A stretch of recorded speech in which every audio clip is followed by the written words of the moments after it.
everyone, this is welcome to our channel Saraswati Study Circle Muzaffarpur. Today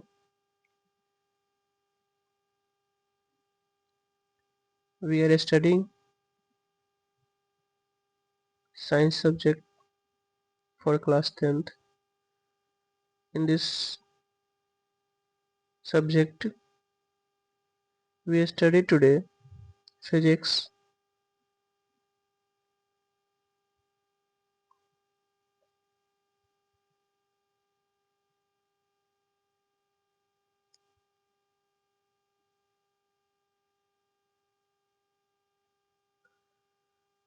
our institution gives many more classes, as you know, free live classes, also video recorded, available for CBSE, BSCB, ICSE from class 9 to 12th and junior classes also. For paid courses, 500 per month, including notes, test stage, plus live discussions classes, all subjects. If you are interested, please contact our helpline number 8969222475. Guided by Pankaj Kumar Singh Prabhat, MPhil, MSc, MEd, B.Ed, DCA, and many teacher training program.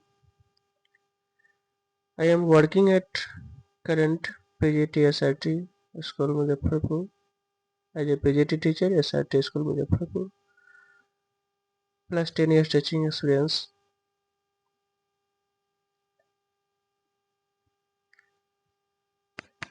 तो आज हम लोग जो है science classes में physics के chapter 1 के बारे में पढ़ेंगे, जिसमें रिफ्लेक्शन और रिफ्रैक्शन के बारे में पढ़ना है। ठीक है, तो फर्स्ट ऑफ ऑल हम लोग जानेंगे रिफ्रैक्शन होता क्या है, रिफ्लेक्शन क्या होता है।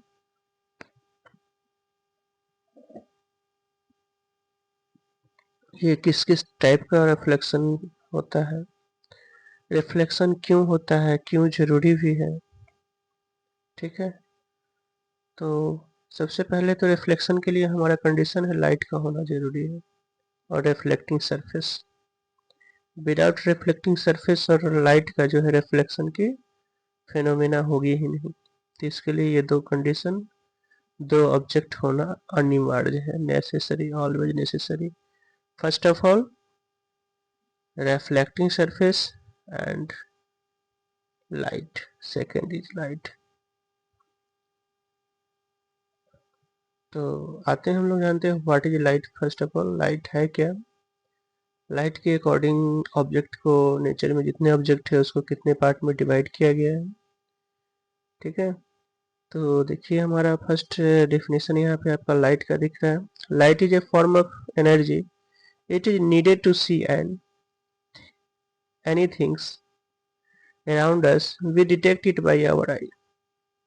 ठीक है, यानी लाइट एक प्रकार का एनर्जी है जो हमें आसपास की वस्तुओं को देखने में मदद करता है, और ये हमारे आंखों द्वारा डिटेक्ट किया जाता है। यानी इसके द्वारा पता लगाया जाता है कि लाइट है। हमारे सेंस ऑर्गन में आई के माध्यम से लाइट को डिटेक्ट किया जाता है। Light enable us to see object from which it comes और फ्रॉम विच इट रिफ्लेक्टेड। यानी लाइट हमें तभी किसी वस्तु को देखने के लायक बनाता है जब उस वस्तु से लाइट आ रहा हो या उससे रिफ्लेक्ट हो रहा हो। ठीक है, क्योंकि किसी किसी वस्तु के पास अपना लाइट नहीं होता है तो दूसरे की लाइट को रिफ्लेक्ट करता है, लगता है कि उसके पास लाइट है। ठीक है, यानी दुनिया में जितने भी वस्तुओं को हम देख पाते हैं उन सभी से लाइट का रिफ्लेक्शन होता है। ठीक है, या तो उनका अपना लाइट रिफ्लेक्ट करता है या दूसरा लुमिनस ऑब्जेक्ट का लाइट उनसे रिफ्लेक्ट होता है। ठीक है, तो ये समझ गए कि किसी भी वस्तु को देखने के लिए लाइट का होना अनिवार्य है। बिना लाइट के हम लोग किसी भी वस्तु से को नहीं देख सकते हैं। ठीक है, और इसके आधार पे ऑब्जेक्ट को 2 पार्ट में डिवाइड किया गया है। जितने भी नेचर में ऑब्जेक्ट है सभी को 2 पार्ट में अकॉर्डिंग टू लाइट। फर्स्ट हमारा है luminous object. All objects which have own light are called luminous object. Example: sun, torch, electric bulb, fire, candle, tube light etc. ठीक है, अब ये कैंडल और ट्यूब लाइट जो है ये सब कब लुमिनस होगा, कब नॉन लुमिनस होगा, क्योंकि ये जब तक लाइटेड है यानी लाइट दे रही है तभी हम उसको लुमिनस कह सकते हैं, और जब लाइट नहीं देता है तो इन केसेज में ये सभी ऑब्जेक्ट जो है नॉन लुमिनस है। ट्यूब लाइट अगर ऑफ है तो उस केसेज में ये लुमिनस नहीं होगा, नॉन लुमिनस होगा, और ट्यूब लाइट जब ऑन है तब उस केसेज के लिए ये लुमिनस ऑब्जेक्ट में आता है। तो यहाँ जो हमारा है सन, टॉर्च और electric bulb, fire, candle, tube light, ये सब आपको लुमिनस सब्जेक्ट में आता है बिकॉज दे प्रोड्यूस लाइट। ठीक है, नेक्स्ट हमारा है 2, 3। देखिए नॉन लुमिनस ऑब्जेक्ट। ठीक है, नॉन लुमिनस ऑब्जेक्ट में हमारा आ जाता है all objects which have not their own light are called non-luminous objects.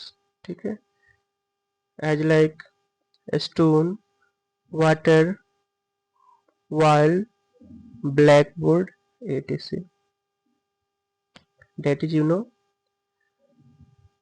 vessel object जिसके पास अपना लाइट नहीं होता है। ठीक है, वो किसी अदर सोर्सेस से लाइट को आती हुई को रिफ्लेक्ट कर पाता है। ठीक है, यानी कोई अदर सोर्सेस से लाइट जब उस ऑब्जेक्ट पे पड़ता है तब वो उस लाइट को रिफ्लेक्ट करता है जिसकी वजह से हम लोग देख पाते हैं, लेकिन इसके पास अपना लाइट नहीं होता है। ठीक है, जैसे मून है, मून ही है तो मून को आप देखिए देख तो पाते हैं, चमकता हुआ दिखाई देता है, बट उसके पास अपना लाइट नहीं है। सूरज की लाइट से वो सनलाइट से चमकता है। ठीक है, स्टोन, स्टोन को ही जब हम देख पाते हैं तो किसी भी सोर्सेस से जो लाइट प्रोड्यूस करता है उससे उस पर लाइट पड़ता है। After reflection we can see them. Water, water के पास भी अपना लाइट नहीं होता है बट हम लोग उसे देख पाते हैं due to any sources of light fall on them and they reflect the light. Wall, wall के पास भी अपना लाइट नहीं है तो या तो सन की या घर के अंदर है तो लाइट बल्ब की रोशनी को ये रिफ्लेक्ट करता है जिसकी वजह से दिखाई देता है। ब्लैक बोर्ड के पास भी अपना लाइट नहीं है तो ये भी सन लाइट या बल्ब लाइट को रिफ्लेक्ट करता है। तो नॉन लुमिनस और लुमिनस उम्मीद है अच्छे तरीके से समझ में आ गया है, और देख कैसे पाते हैं किसी वस्तु को ये भी समझ में आया, क्योंकि बिना लाइट के किसी भी वस्तु को हम लोग देख नहीं पाएंगे। ठीक है, सेंसेशन तभी हो पाएगा किसी वस्तु का जब हम लोग लाइट में देखेंगे या लाइट उस समय अवेलेबल हो तभी देख पाएंगे। ठीक है, जैसे अभी आप ये डिस्प्ले देख पा रहे हैं तो इस पे भी लाइट है जिसकी वजह से आप ये देख पा रहे हैं। ठीक है, हम देख करके बता पा रहे हैं तो ये लाइट की वजह से संभव हो पा रहा है।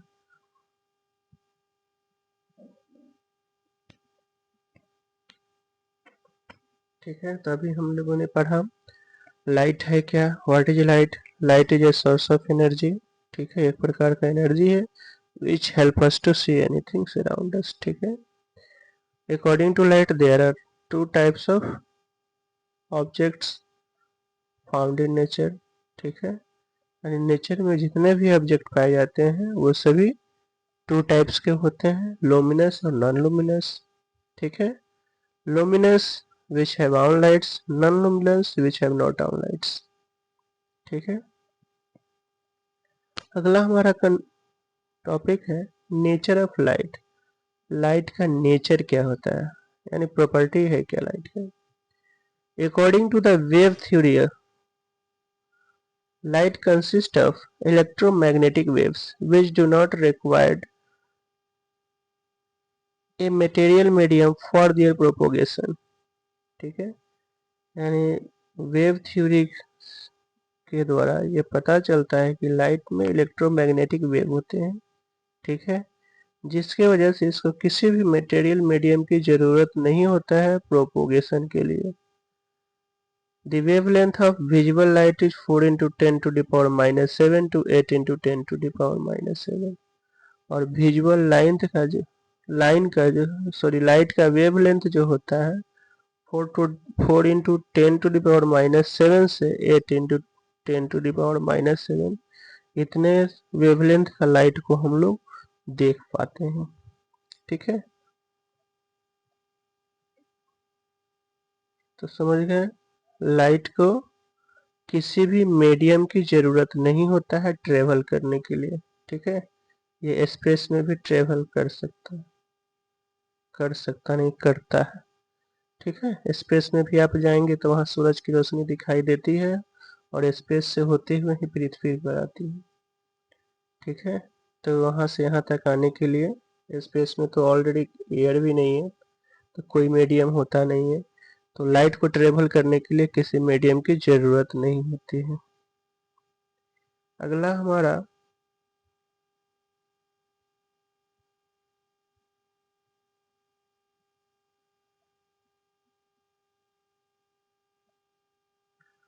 टॉप पॉइंट है, according to particle theory light is composed of particles which travel in a straight line at very high speed।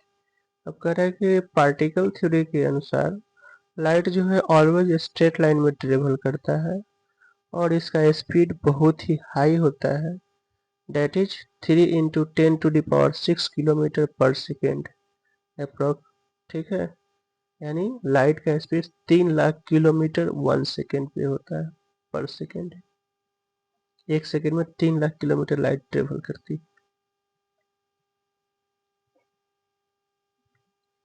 ठीक है, तो ये हमारा हो गया लाइट है क्या, लाइट के आधार पे ऑब्जेक्ट को कितने पार्ट में डिवाइड किया गया है, लाइट का प्रॉपर्टी क्या है। ठीक है, इतना कर चुके हैं हम लोग। अगला हमारा टॉपिक है रिफ्लेक्शन ऑफ लाइट। तो ये रिफ्लेक्शन ऑफ लाइट है क्या, the process of sending back the light rays which fall on the surface of an object is called reflection of light। ठीक है, यानी एक ऐसा प्रोसेस जिसके द्वारा लाइट रे को किसी भी रिफ्लेक्टिंग सरफेस से बाउंसिंग बैक किया जाता है या सेंडिंग बैक किया जाता है, फिर रिटर्न भेज दिया जाता है। यानी वैसे प्रोसेस जिसके द्वारा किसी भी रिफ्लेक्टिंग सरफेस से पड़ते हुए लाइट को रिफ्लेक्टिंग सरफेस से पड़ते हुए लाइट को रिफ्लेक्ट कर दिया जाता है, तो उस प्रोसेस को रिफ्लेक्शन ऑफ लाइट कहते हैं।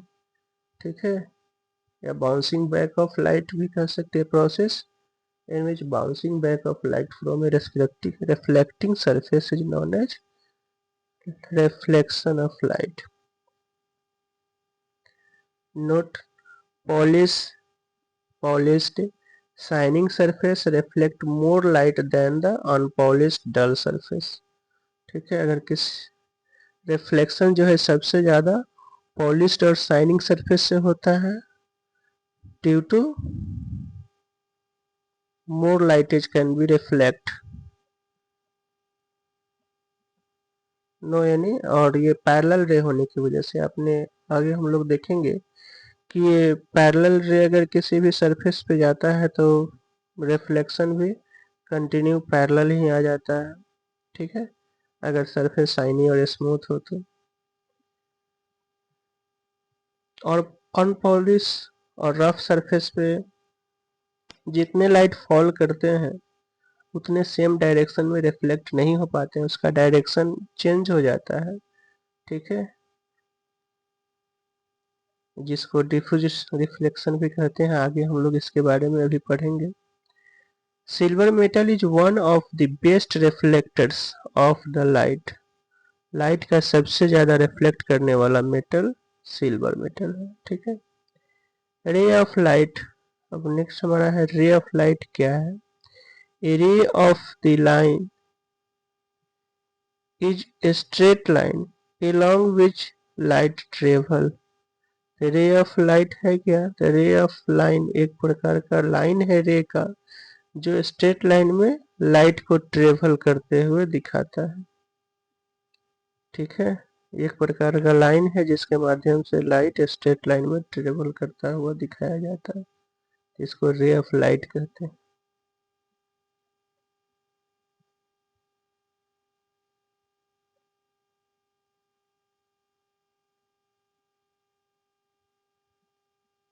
नेक्स्ट हमारा है बीम ऑफ लाइट। ठीक है, अब एक बीम ऑफ क्या, रे तो सिंगल में दिखाता है, सिंगल लाइट रे को दिखा रहा है, लेकिन बंडल लाइट रे, ए bundle of light rays is called a beam of light. यानी एक साथ more than one light rays is called beam of light. यानी मोर देन वन लाइट रे अगर दिखाया जा रहा है किसी भी जगह पे, तो उसको हम लोग बीम ऑफ लाइट कहते हैं, या एक से ज्यादा। ठीक है, एक बंडल में लाइट रे को दिखाया जाए एक ग्रुप में, तो उसको हम लोग बीम ऑफ लाइट कहेंगे। इंसिडेंट रे, ये सब टॉपिक है, आपको जानने जरूरी है, क्योंकि इसी से रिलेटेड हमारा लॉ ऑफ रिफ्लेक्शन इंक्लूडेड है, ये सब टर्म उसमें। ठीक है, इसलिए टर्म को पहले जानते हैं, उसके बाद लॉ की तरफ आएंगे। इंसिडेंट रे है क्या, the ray of light which fall on the reflecting surface is called incident ray of light। ठीक है, इंसिडेंट रे है क्या, वैसा रे ऑफ लाइट जो किसी भी रिफ्लेक्टिंग सरफेस पे पड़ता है, यानी रिफ्लेक्टिंग सरफेस से टकराता है, तो उसको जो हम लोग इंसिडेंट ऑफ रे कहते हैं, incident ray. Reflected ray, the ray of light which is sent back by the reflecting surface is called reflected ray of light। ठीक है, यानी आफ्टर इंसिडेंट या after falling back sent back by the reflecting surface of the light। ठीक है, यानी incident ray क्या है, तो किसी भी रिफ्लेक्टिंग सरफेस पर लाइट फॉल करता है तो उसको इंसिडेंट रे कहते हैं। रिफ्लेक्टेड रे ऑफ लाइट क्या है, तो अगर रिफ्लेक्टिंग सरफेस से टकराने के बाद बैक की तरफ जो लाइट आता है उसको हम लोग, यानी टकराने के बाद फिर रिटर्न आ जाता है, तो उस प्रकार के लाइट रे को रिफ्लेक्टेड रे कहते हैं। नॉर्मल डे, ठीक है, नॉर्मल रे है क्या, a ray of light which is perpendicular on the reflecting surface at the point of incident is called normal ray of light. ठीक है, यानी वैसे रे लाइट या लाइट ऑफ रे जो रिफ्लेक्टिंग सरफेस पे परपेंडिकुलर होता है। ठीक है, at incident point, incident point क्या है, तो ये वैसे पॉइंट मिरर का होता है जिसपे फॉलिंग रे और रिफ्लेक्टेड रे, वहां से फॉलिंग रे उस पॉइंट पे मिलता है और रिफ्लेक्टेड रे वहां से बैक होता है। ठीक है, अगला हमारा टॉपिक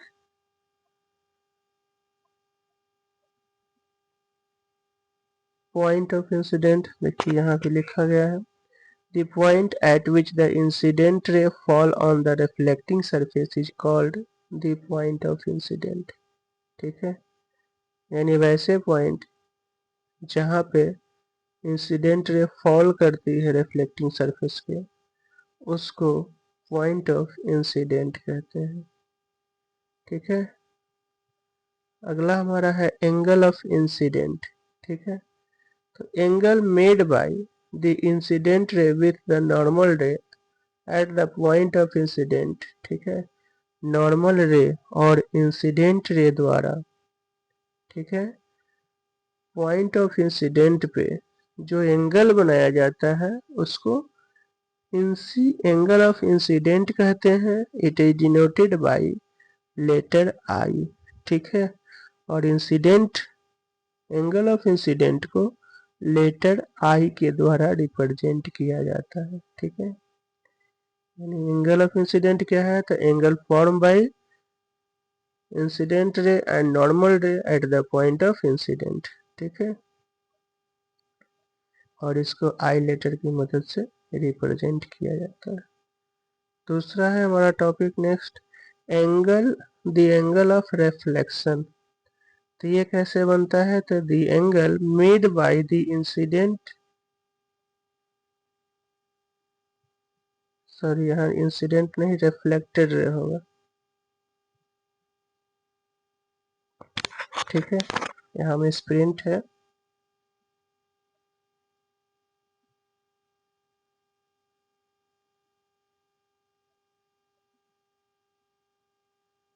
यहाँ जो है ये इंसिडेंट नहीं रिफ्लेक्टेड होगा,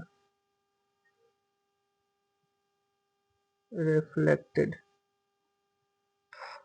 ठीक है, the angle made by the reflected ray with the normal ray at the point of incident, ठीक है, is called angle of reflection. It is denoted by letter R. ठीक है, तो समझ में आ गया। एंगल ऑफ रिफ्लेक्शन क्या है, रिफ्लेक्टेड रे और नॉर्मल रे द्वारा एंगल ऑफ इंसिडेंट पॉइंट पे एंगल बनाया जाता है, उसको एंगल ऑफ रिफ्लेक्शन कहते हैं। रिफ्लेक्टेड रे और नॉर्मल रे द्वारा बनाया जाता है पॉइंट ऑफ इंसिडेंट पे, उस एंगल को एंगल ऑफ रिफ्लेक्शन कहते हैं। इसको लेटर आर के माध्यम से रिप्रेजेंट किया जाता है। ठीक है,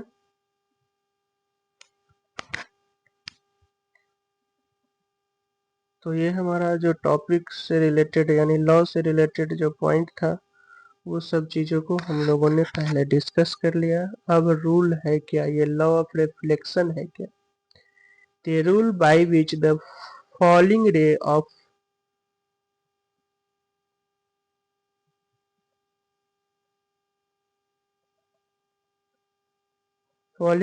falling ray reflect from the reflecting surface is called laws of reflection of light। ठीक है, यानी वैसे रूल जिसके द्वारा फॉलिंग रे जो है रिफ्लेक्ट होता है रिफ्लेक्टिंग सरफेस से, उसको लॉ ऑफ रिफ्लेक्शन कहते हैं। ठीक है, there are two types of law of sorry there are two laws of reflection. Law of reflection जो है यहाँ टू प्रकार का होता है। फर्स्ट है the incident ray, the reflected ray and the normal ray all lie in the same plane. ठीक है, यानी पहले लॉ ऑफ रिफ्लेक्शन है क्या, तो ये एक प्रकार का रूल है जो फॉलिंग रे को रिफ्लेक्टिंग सरफेस से रिफ्लेक्ट करता है, एक प्रोसेस को फॉलो करते हुए, एक रूल को फॉलो करते हुए। इसी रूल को हम लोग लॉ ऑफ रिफ्लेक्शन कहते हैं। ठीक है, इसको लॉ ऑफ रिफ्लेक्शन दो है, एक कहता है कि incident ray, reflected ray and normal रे, ठीक है, और point of incident light in a same plane, lies in a same plane, ये सब जो है एक ही प्लेन पे लाई करते हैं। थर्ड सेकेंड लॉ कहता है the angle of reflection is always equal to the angle of incident। ठीक है, यहाँ भी ऑफ में प्रिंट हो गया है, the angle of, ठीक है, तो समझ में आ गया इसका लॉ क्या है। Incident ray, reflected ray, normal रे और इंसिडेंट पॉइंट सभी एक प्लेन पे लाई करता है, फर्स्ट लॉ। सेकेंड लॉ कहता है कि angle of incident equal to angle of reflection that is I equal to R. ठीक है, मुझे समझ में आ गया होगा।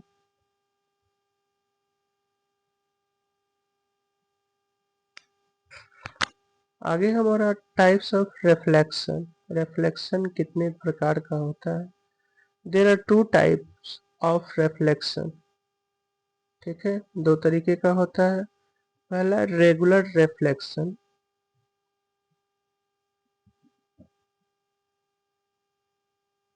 A reflection which occurs from a smooth surface is called regular reflection। ठीक है, यानी वैसे रिफ्लेक्शन जो स्मूथ सरफेस से होता है, ठीक है, या शाइनिंग सरफेस से होता है, उसको लॉज ऑफ रिफ्लेक्शन कहते हैं, सॉरी ये रेगुलर रिफ्लेक्शन कहते हैं। Diffuse reflection, a reflection which is occur from a rough surface is called diffuse reflection. Rough surface that is unpolished surface या डल सरफेस। ठीक है, तो वैसे सरफेस से जो रिफ्लेक्शन होता है उसको हम लोग डिफ्यूज रिफ्लेक्शन बोलते हैं। जैसे आप देख सकते हैं कि ये जो प्लेन सरफेस हो गया, ठीक है, तो इस पर इससे जो रे आते हैं, जो भी इस तरीके का रे आएगा वो सेम पैरेलल रे में इस तरीके से चला जाता है आफ्टर रिफ्लेक्शन। तो इस तरीके का जो रिफ्लेक्शन होता है ये हमारा रेगुलर रिफ्लेक्शन कहलाता है। ठीक है, और दूसरा कर्व सरफेस से जो होता है उसको डिफ्यूज रिफ्लेक्शन कहते हैं। यानी दूसरा में जो है इसका रिफ्लेक्टिंग सरफेस इस टाइप का हो जाएगा। ठीक है, कर्व होगा, तो इसमें जो लाइट इस तरीके से आएगा डिफरेंट डिफरेंट पॉइंट से, तो इसका जो डायरेक्शन है चेंज हो जाता है।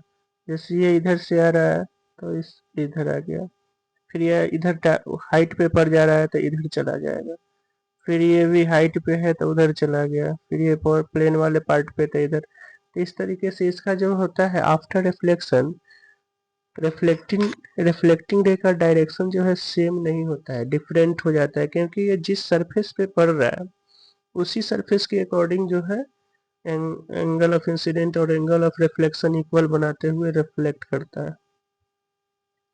तो ये जरूरी नहीं है कि अगर पैरेलल या सेम डायरेक्शन में रिफ्लेक्शन नहीं हो रहा है, रिफ्लेक्टेड रे ऑफ लाइट नहीं हो रहा है रिफ्लेक्ट, तो वो लॉ ऑफ रिफ्लेक्शन नहीं होगा उस सरफेस पे। कोई भी सरफेस हो, चाहे कर्व हो, प्लेन हो, स्मूथ हो, ठीक है, या रफ सरफेस हो, किसी भी सरफेस से अगर लाइट फॉल करता है उस पे और रिफ्लेक्ट करता है तो वो लॉ ऑफ रिफ्लेक्शन को फॉलो करता ही है। ठीक है, कहीं से भी लाइट रिफ्लेक्ट होता है, किसी भी टाइप का सरफेस हो, किसी भी स्टेट का सरफेस हो, state that is solid liquid. ठीक है, गैस में तो नहीं दिखाया जा सकता है, गैस में आप रिफ्लेक्शन दिखाना मुश्किल है, लेकिन सॉलिड पे दिखा सकते हैं। लिक्विड पे भी आप देखते ही हैं कि रिफ्लेक्ट होता है लाइट, जैसे वाटर को आप देखते हैं तो वहां से लाइट रिफ्लेक्ट करते हुए आसानी से दिख जाता है। ठीक है, तो ये हर मैटर के लिए ये लॉ फॉलो करता है, यानी angle of incident equal to angle of reflection. सिर्फ सरफेस प्लेन होने पर पैरेलल रे आता है और पैरेलल रे रिफ्लेक्ट भी होता है, बट डिफ्यूज रिफ्लेक्शन में इस तरीके का नहीं होता है। ठीक है, आगे देखिए करें note, in regular reflection all parallel line of incident ray are always parallel after reflection. ठीक है, यानी रेगुलर रिफ्लेक्शन में जितने भी पैरेलल लाइन ऑफ इंसिडेंट, वो रिफ्लेक्शन के बाद भी पैरेलल लाइन ही होता है, पैरेलल में ही रिफ्लेक्ट होते हैं। But in diffuse direction reflection all parallel ray of incident are not in parallel after reflection. ठीक है, यानी पैरेलल जैसे ये कंडीशन देखिए डिफ्यूज का दिखा रहा है, पैरेलल रे तो आ रहे हैं बट रिफ्लेक्शन के बाद ये पैरेलल नहीं है, ठीक है, बट रेगुलर में पैरेलल रे रिफ्लेक्शन के बाद भी पैरेलल ही होता है, ठीक है।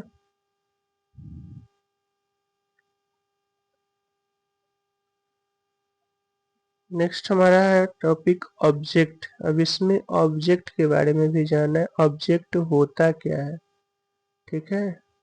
तो anythings which gives out light rays is called an object, ठीक है। अब यहाँ लाइट से रिलेटेड ही है, तो डिफिनेशन भी केसेज के अकॉर्डिंग डिफरेंट हो जाता है। कहीं पे हम लोग ऑब्जेक्ट या मैटर के बारे में दूसरे अगर जगह पढ़ेंगे कहीं भी, तो वहाँ लाइट से रिलेटेड उसको नहीं है, उसको डिफाइन इस तरीके से किया गया है, all things which occupy space and have mass is called matter या ऑब्जेक्ट, ठीक है। बट यहाँ लाइट चैप्टर है, लाइट से रिलेटेड टॉपिक सब है, इसलिए all things which gives out light rays is called, यानी वैसे सभी वस्तुएं जो अपने से लाइट को बाहर निकालता है या रिफ्लेक्ट करता है वो सभी ऑब्जेक्ट कहलाता है, ठीक है। अब ऑब्जेक्ट है तो इसका इमेज भी फॉर्मेशन होगा लाइट के द्वारा। तो इमेज क्या है, एन ऑप्टिकल अपीयरेंस, ठीक है, an optical appearance produced when light rays coming from an object are reflected from mirror, ठीक है।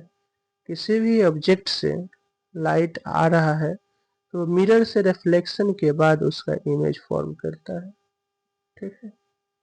एग्जाम्पल फेस इन मिरर, ठीक है। मिरर में अपने फेस को जब देखते हैं तो वहाँ इमेज दिखाई देता है, आपका तस्वीर मिरर में दिखाई देता है। टाइप्स ऑफ इमेज, अब इमेज जो है कितने प्रकार का है, ठीक है। How many types of image, there are two types of image, real image, virtual और इमेजिनरी इमेज, ठीक है। तो रियल इमेज है क्या, तो image which can be obtain on a screen, वैसे इमेज जिसको हम लोग स्क्रीन पे देख पाते हैं, ठीक है, या स्क्रीन पे प्राप्त करते हैं, उसको हम लोग रियल इमेज कहते हैं। The image form on A cinema screen, cinema screen पे जो इमेज बनता है वो रियल इमेज होता है। अभी आप जो देख रहे हैं वीडियो, ये जो रिटन फॉर्म में आपको दिख रहा है टेक्स्ट हमारा, तो ये भी एक प्रकार का रियल इमेज है जिसको आप स्क्रीन पे देख पा रहे हैं। बाकी वैसे सभी इमेज जिसको आप स्क्रीन पे नहीं दिखा सकते हैं, ना देख सकते हैं, वो हमारा वर्चुअल इमेज कहलाता है, ठीक है। The image which can not obtain on a screen is called a virtual image, ठीक है। Example the image form by a plane mirror, ठीक है, यानी प्लेन मिरर द्वारा जो इमेज बन रहा है वो वर्चुअल है, उसको स्क्रीन पे नहीं दिखा सकते, केवल आप मिरर के सामने जाएंगे तभी वो इमेज बनता हुआ दिखाई देगा, जैसे आप वहां से हट जाएंगे वो खत्म हो जाता है, आप उसको चाह करके भी मिरर पे नहीं दिखा सकते हैं। Property of image form by plane mirror, अब प्लेन मिरर द्वारा जो प्रॉपर्टी बनता है वो किस प्रकार, सॉरी प्लेन मिरर द्वारा जो इमेज बनता है वो किस टाइप का होता है, उसका क्या क्या प्रॉपर्टी है उसके बारे में जानते हैं। पहला है वर्चुअल एंड डायरेक्ट, यानी प्लेन मिरर में जो इमेज बन रहा है, जैसे आप ही गए प्लेन मिरर में अपना फेस देखने, तो वो वर्चुअल है, यानी उसको स्क्रीन पे नहीं दिखा सकते। और इरेक्ट दैट मीन्स अपराइट, यानी इरेक्ट का मतलब होता है कि अप साइड, यानी जैसे आपका सिर ऊपर की तरफ है तो उसमें भी ऊपर की तरफ ही बनेगा, नीचे नहीं बनेगा, अपराइट ही इमेज बनता है। और सेकेंड प्रॉपर्टी इसका है same size of object, image का साइज और ऑब्जेक्ट का साइज ऑलवेज सेम होगा, ठीक है। थर्ड इसका प्रॉपर्टी है at the same distance behind the mirror as the object is in front of the mirror. अब कह रहा है कि इसका डिस्टेंस भी जितना ऑब्जेक्ट का मिरर से आगे होता है उतना ही इसका इमेज मिरर से पीछे बनता है, ठीक है।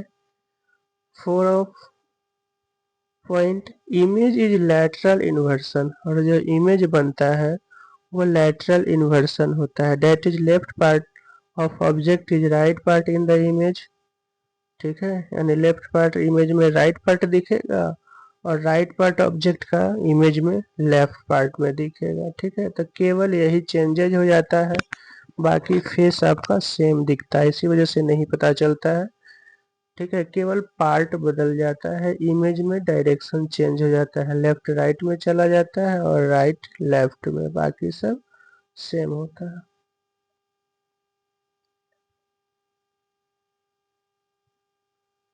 ठीक है। उसके बाद यूज ऑफ हमारा प्लेन मिरर है। प्लेन मिरर का इस्तेमाल कहाँ करते हैं, ठीक है। एक टॉपिक इसके बाद हम लोग फिर नेक्स्ट क्लासेज में करेंगे, इस टॉपिक को यहाँ तक कंप्लीट कर लेते हैं, ठीक है। तो आज हम लोग क्या क्या पढ़े उसको फिर से एक बार रिकॉल करके क्लास को कंप्लीट करते हैं। Plane mirror are use to see our self, इसका इस्तेमाल हम लोग अपने चेहरे को देखने के लिए ड्रेसिंग रूम में, ठीक है, वॉशरूम में, यहाँ पे वॉशरूम के वॉल पे ये सब जो लगा होता है मिरर, ये plane mirror. Plane mirror are fixed at the inside on the inside walls of certain shops to make them look bigger, ठीक है। कुछ कुछ दुकानों में ऑब्जेक्ट को बड़ा दिखाने के लिए प्लेन मिरर का इस्तेमाल किया जाता है। थर्ड इसका यूज है, plane mirrors are fitted at the blind turns of some busy roads so that drivers can see the vehicles coming from the other side and prevent accident, ठीक है। कभी कभी ब्लाइंड टर्न जहाँ पे है वहाँ पे प्लेन मिरर का इस्तेमाल किया जाता है, जिससे ड्राइवर ब्लाइंड जो टर्न है उसके अपोजिट साइड से आते हुए व्हीकल्स का इमेज को देख पाता है, जिससे एक्सीडेंट रुक जाता है। फोर है, plane mirrors are used in the making periscope, periscope बनाने में भी प्लेन मिरर का इस्तेमाल किया जाता है, ठीक है। तो ये रहा हमारा आज का टॉपिक। अब उसके बाद कुछ न्यूमेरिकल इससे रिलेटेड क्वेश्चन है, प्लेन मिरर से ही रिलेटेड है, तो इसको कर लेते हैं। प्लेन मिरर के बाद स्फेरिकल मिरर जब करेंगे तो उसको नेक्स्ट टॉपिक में करते हैं। देखिए यहाँ कर है, an incident rays makes an angle of 35 with the surface of a plane mirror, what is the angle of incident. अब यहाँ दिया हुआ है आपका, ये सरफेस ऑफ मिरर के साथ बना रहा है, ठीक है। तो एंगल ऑफ इंसिडेंट क्या होगा, 90 से माइनस करना पड़ेगा, ठीक है। तो ये 55 आपका एंगल ऑफ इंसिडेंट हो गया। अब एंगल ऑफ इंसिडेंट और एंगल ऑफ रिफ्लेक्शन इक्वल होता है, इसलिए ये भी आपका 55 डिग्री ही हो जाएगा, ठीक है। तो ये प्रॉपर्टी अभी आपने पढ़ा है, उससे रिलेटेड न्यूमेरिकल है, न्यूमेरिकल बेस्ड प्रॉब्लम, उम्मीद है समझ में आ गया होगा, ठीक है। सरफेस यहाँ लिखा हुआ with the surface of plane mirror, जो एंगल बन रहा है प्लेन मिरर के सरफेस से बन रहा है, इसलिए ये एंगल इंसिडेंट रे और सरफेस के बीच में है। इंसिडेंट रे और नॉर्मल रे के बीच जो एंगल होता है वो एंगल ऑफ इंसिडेंट होता है, और नॉर्मल रे 90 बनाता है, पता है। तो ये जब 90 बन गया तो 90 में से 35 माइनस हो गया, तो ये आपका एंगल ऑफ इंसिडेंट आ गया, ठीक है। तो angle of incident angle of reflection equal होता है, इस वजह से ये भी 55। क्वेश्चन नंबर 2 कह रहा है कि David is observing his image in a plane mirror, the distance between the mirror and his image is 4 metre, ठीक है। यानी उस प्लेन मिरर में उसके इमेज और उसके बीच का distance,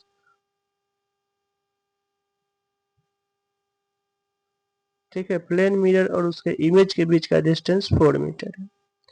if he moves 1 metre toward the mirror then the distance between David and his image is will be, ठीक है। अगर कह रहा है कि डेविड जो है वो 1 मीटर आगे प्लेन मिरर की तरफ चला जाता है, तो प्लेन मिरर और उसके इमेज और उसके बीच का डिस्टेंस क्या होगा। तो पहले आप देखिए जितना हाँ इमेज डिस्टेंस प्लेन मिरर से बैक का दिया हुआ है उतना ही इसका आगे का होगा। तो ऑब्जेक्ट 4 मीटर आगे था, ठीक है। अब ये प्लेन मिरर की तरफ 1 मीटर और बढ़ जाता है,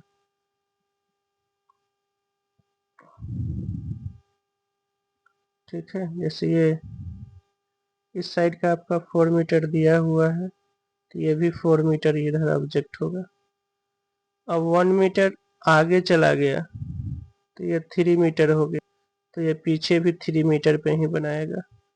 अब पूछ रहा है यहाँ से इसके बीच का डिस्टेंस क्या है, तो 3 + 3 6 मीटर जो है आपका इसके बीच का डिस्टेंस हो जाएगा। या डेट इज पहले से 4 था तो 1 माइनस कर लिए 3 आ गया, अब इसके डबल कर लेंगे तो इमेज और ऑब्जेक्ट के बीच का डिस्टेंस हो गया, ठीक है। क्योंकि प्लेन मिरर द्वारा जितना इमेज ऑब्जेक्ट इन फ्रंट होता है उतना ही उसका बिहाइंड मिरर इमेज बनता है, तो डेट इज डबल हो जाता है डिस्टेंस दोनों के बीच का।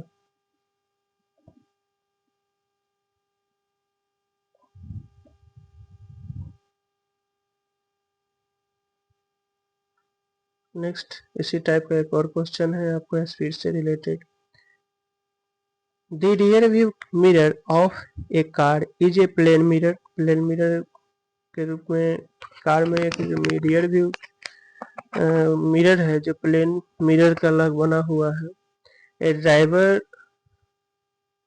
सॉरी रिपीटेशन यहाँ भी हो गया, टाइपिंग स्पीड होने की वजह से हो जाता है, ये रिपीटेशन है। तो ये driver is reversing his car at a speed of 2 meter per second. The driver sees in his rear view mirror the image of a truck parked behind his car. The speed at which the image of the truck appear to approach the driver will be, ठीक है। तो कह रहा है कि car का image कितने speed से आते हुए दिखाई देगा इसके, यानी कार के जो मिरर में देखेगा तो कितने स्पीड से इसके तरफ मिलते हुए आते हुए टकराते हुए दिखाई देगा। तो यहाँ पता है कि जितना स्पीड से ये पीछे जा रहा है उतना ही स्पीड से वो इमेज आगे की तरफ आएगा, तो डबल स्पीड से आते हुए दिखाई देगा, इसे पहुंचते हुए दिखाई देगा, क्योंकि ये पीछे की तरफ जा रहा है और गाड़ी भी जो इमेज है वो भी प्लेन मिरर में अपोजिट डायरेक्शन में आ रहा है, दूर नहीं भागता है, इसी की तरफ आ रहा है, तो स्पीड डबल हो जाएगा। तो जो 2 था वो 4 मीटर पर सेकेंड अब इसका स्पीड हो जाएगा, ठीक है। तो ये सभी क्वेश्चन प्लेन मिरर से रिलेटेड है, ठीक है। एक और क्वेश्चन यहाँ देख लीजिए। उसके बाद a ray of light is incident on a plane mirror at an angle 30 degree, what is the angle of reflection. Incident ray द्वारा जो एंगल बनाया जाता है एंगल ऑफ इंसिडेंट होगा, तो एंगल ऑफ इंसिडेंट आपका 30 डिग्री हो गया, तो एंगल ऑफ रिफ्लेक्शन भी 30 डिग्री होगा, ठीक है। हो गया, एनी प्रॉब्लम।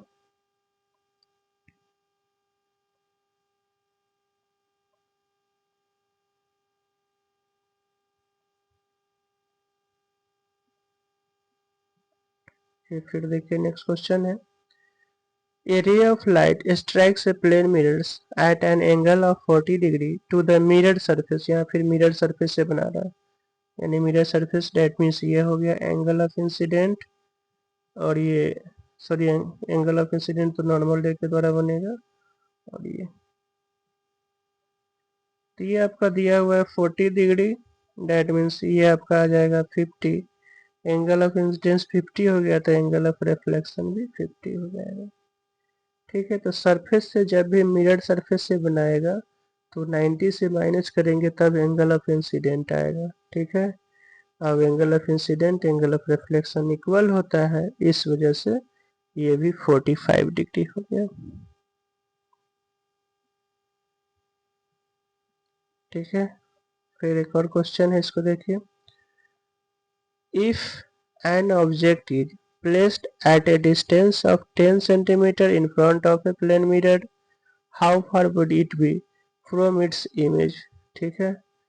प्लेन मिरर से ऑब्जेक्ट 10 सेंटीमीटर की दूरी पे है, तो वो अपने इमेज से कितने डिस्टेंस पे होगा। तो ऑलरेडी जानते हैं कि इमेज भी 10 सेंटीमीटर पीछे बनेगा, डेट मीन्स वो डबल 20 सेंटीमीटर के डिस्टेंस पे है इमेज से। ठीक है, तो अब हम लोग फिर आज यहीं पे इस क्लास को समाप्त करते हैं, क्योंकि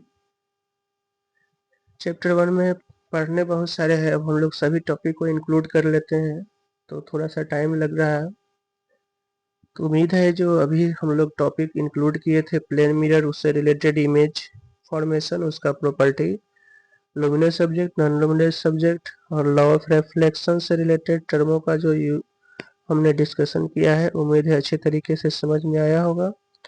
थोड़ा सी भी अगर समझ में आ रहा है तो हमारे चैनल को लाइक, शेयर और सब्सक्राइब करेंगे, आप अपने दोस्तों के साथ शेयर करेंगे। अगर कहीं भी कुछ कमी हो रही है हमारे द्वारा तो आप हमारे कमेंट में देंगे, जिसको हम अगले वीडियो में यानी अगले क्लासेज में सुधारने की कोशिश करेंगे। ठीक है, तो जो भी कठिनाई हो रहा है वो आप बताएंगे तो हम उसको अगले नेक्स्ट क्लासेज में उसको दूर करने की कोशिश करेंगे। जिस तरीके का भी कठिनाई आ रहा है, साउंड प्रॉब्लम, कंटेंट प्रॉब्लम, ठीक है, अंडरस्टैंडिंग प्रॉब्लम, जो भी हो, तो हमारे इसकी उम्मीद करते हैं कि आप हमें कंटेंट कमेंट में बताएंगे, तो उसको हम अगले में कोशिश करेंगे उस चीज़ों को दूर करके अच्छे तरीके से और से करें। और हमारा वादा है, हमने पिछले जो भी स्टूडेंट हमसे पिछले ईयर में जुड़े हुए थे उन लोगों को पता है कि हम हमारे चैनल के माध्यम से जो भी क्लासेस स्टार्ट कराई जाती है आपको फुल कोर्सेज कंप्लीट कराए जाते हैं। ठीक है, वो भी exam papers previous years include करा दिया जाता है, यानी उसका भी आपका डिस्कशन कराए जाते हैं और सिलेबस भी अप टू डेट रहता है, आपका टाइम टू टाइम कंप्लीट कर दिया जाता है एग्ज़ाम से पहले ही सब चीज़। बस आपसे इसके बदले में रिक्वेस्ट किया जा रहा है कि केवल हमारे चैनल को सपोर्ट करें, लाइक शेयर अपने दोस्तों के साथ सब्सक्राइब करें, सॉरी, दोस्तों को भी सब्सक्राइब करने के लिए बोलें और हमें सपोर्ट करें, क्योंकि ये कंटेंट के लिए आप बहुत सारे पेड कोर्सेस भी लिए होंगे, शायद उतना बेटर होगा भी नहीं, अगर होगा भी तो और अच्छी बात है, लेकिन उसके लिए आप पेड कोर्सेज लेते हैं, फिर क्लासेज ले, और उसके बाद भी कभी कभी कोर्सेज कंप्लीट नहीं हो पाती है। लेकिन हम हमारे चैनल के माध्यम से हमने पिछले ईयर में भी पूरे कोर्सेज को कंप्लीट किया था, एनसीईआरटी का पूरा syllabus including previous year question भी हम लोगों ने 10 ईयर का किया था। ठीक है, और गेस क्वेश्चन भी हमारे चैनल के माध्यम से दिए जाते हैं, वो भी 100% रिकॉर्ड रहे गेस क्वेश्चन भी टेक्निक। ठीक है, तो जो लोग जुड़े थे उनको पता है, जो नहीं जुड़े हैं एक बार हमारे साथ जुड़ करके विश्वास करके देखें। ठीक है, चलिए, thank you so much for watching. अगर आप हमारे वीडियो को यूट्यूब पे देख रहे हैं तो सब्सक्राइब करेंगे हमारे चैनल को और अपने दोस्तों के शेयर करेंगे, और हमारे वीडियो में जो भी कमी है उसको आप कमेंट बॉक्स में डालेंगे साइन टू, ठीक है, जिसको हम लोग अगले में क्लासेज में सुधारने की कोशिश करेंगे। और आप अगर फेसबुक पे देख रहे हैं तो हमारे पेज को फॉलो करेंगे। Thank you so much for watching, thank you very much.